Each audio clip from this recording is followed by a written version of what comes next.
kula, utajua pombe si chakula, utajua kubadilishwa. Walimupata akiwa na akili timamu.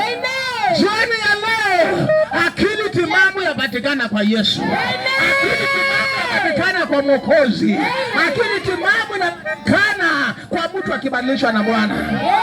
Na siku ya leo ndio tuko mahali hapa.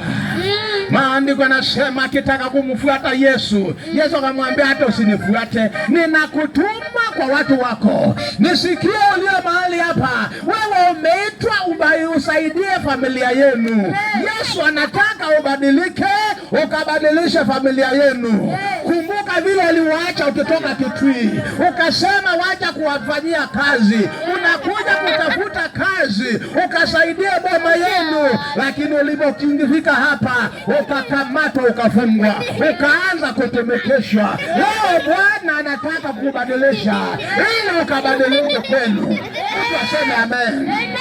Aseme amen. Siku leo tuko hapa tuomba na kila mtu.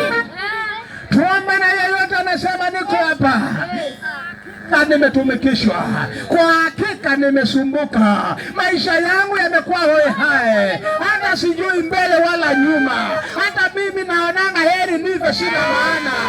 Ukimpata Yesu nabadilika. Bwana ziwe sana. Haleluya. Nataka tuombe na wewe kwa jina la Yesu. Nataka tusimame kwa miguu yetu sisi sote. Na kama uko mbali naomba ukakaribie, maana kuna mtu ambaye amekaa magerezani anataka kuokolewa siku ya leo. Kunaye mama anataka kubadilishwa, kunaye mtu anataka kuwekwa huru. Wa kuweka huru ni Yesu wala sio mwingine. Ninataka ukakaribie, tutakuwa tukiimba wimbo moja, alafu karibie na tutaomba na wewe kwa jina la Yesu Kristo. Haleluya. Amen. Ni mwabudu nani mimi?